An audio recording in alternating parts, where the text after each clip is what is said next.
Finally दोस्तों झनक आएगी वापस बॉस हाउस में, रोकेगी अर्शी और अनिरुद्ध के करीब आने से। जी हाँ दोस्तों, स्टार प्लस के शो सीरियल झनक में इस समय आपको एक के बाद एक हाई इंटरेस्टिंग ट्विस्ट देखने को मिल रहा है, जहां आने वाले एपिसोड में आप जल्दी देखेंगे कि अनिरुद्ध पूरी तरीके से नशे में है और अर्शी उसे अपने पास में लेकर आती है और उसे कहती है कि वह उसके सारे दुख भुला देगी अगर वो उसके करीब आ जाए। लेकिन अनिरुद्ध उसे कहता है कि वह झनक से बहुत ज्यादा प्यार करता है और वह झनक के अलावा किसी और के बारे में नहीं सोच सकता। लेकिन अर्शी उसे समझाती है कि वह उसकी बहन है और वह भी उसी तरह की है, जिसे सुनकर अनिरुद्ध उसकी बात मान लेता है और वो नशे की हालत में दोनों एक दूसरे के करीब आ रहे हैं। और अब शो में आप देखेंगे अर्शी की प्रेगनेंसी का ट्विस्ट आएगा, जहां झनक की सच्चाई सामने आ जाएगी। और अब ये सब जानने के बाद क्या होता है, आप हमें कमेंट करके बताइए। जब झनक को अर्शी की प्रेगनेंसी का पता चलेगा तो वो अनिरुद्ध का साथ देगी या नहीं, हमें कमेंट करके जरूर बताएं।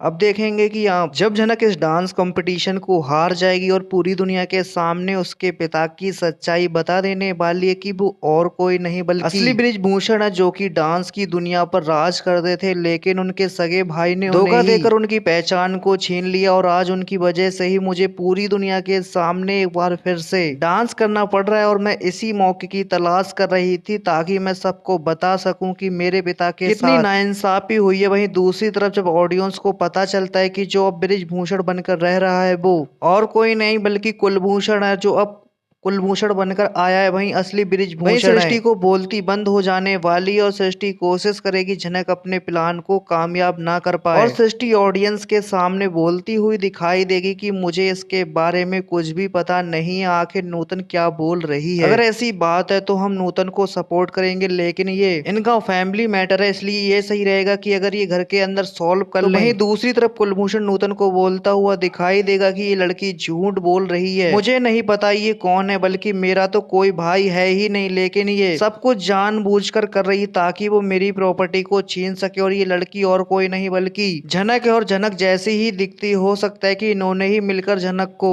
मारा हो, उसके बाद में इतना बड़ा प्लान बनाया। और मुझे तो ऐसा लगता है कि ये सब कुछ प्लान बनाकर कर रहे हैं और अब बारी है शायद मेरी, क्योंकि इन्होंने जनक को तो मार और शायद कि मुझे भी मार दे। वहीं दूसरी तरफ दोस्तों आपको देखने को मिलेगा कि जब अनिरुद्ध भी डांस कंपटीशन में अर्शी को छोड़ने के लिए जाता है, तभी झनक को देख लेने वाली और झनक का बुरा लगेगा कि अनिरुद्ध अर्शी के साथ में रह रहा है। वहीं झनक ये सोचती हुई दिखाई देगी कि ये सही है, अनिरुद्ध सर जी जितनी जल्दी अर्शी के साथ मूव ऑन होंगे उतना ही सही रहेगा, क्योंकि अब उन्हें लगता है कि झनक जिंदा नहीं है, तो इसलिए यही सही रहेगा कि वो अपनी जिंदगी को अर्शी के साथ में जिए, क्योंकि अर्शी उनसे ज्यादा प्यार करती है। और इतनी गलती करने के बावजूद भी उनको वो छोड़कर नहीं गई। लेकिन इस बार सृष्टि झनक का खेल खत्म करने के लिए पूरा प्लान बनाकर बैठी होगी और सृष्टि को बोलती हुई दिखाई देगी किसी भी तरह अनिरुद्ध को शराब के नशे में उसके करीब आओ और अनिरुद्ध को बोलो कि तुम उसके बच्चे की माँ बनने वाली हो। जी हाँ दोस्तों, ये सब कुछ प्लान अर्शी और सृष्टि बनाते हुए दिखाई देंगे। और जब अनिरुद्ध को बिल्कुल भी होश नहीं रहेगा और वो नशे में होगा, चूर हो जाने वाला है, तो तभी अर्शी अनिरुद्ध के करीब आ जाएगी और उसके सामने ऐसा नाटक करेगी कि दोनों एक दूसरे के करीब आ गए हैं। जहाँ दोस्तों ये सोचना अपनी राय हमें कमेंट बॉक्स में जरूर बताएं कि यहाँ पे जब झनक को पता चलेगा कि अर्शी प्रेग्नेंट है तो उसका क्या रिएक्शन होगा, क्या वो अनिरुद्ध को अपनाएगी या नहीं, हमें कमेंट बॉक्स में जरूर बताएं। साथ ही लेटेस्ट ट्विस्ट देखने के लिए वीडियो को लाइक, चैनल को सब्सक्राइब कर लें।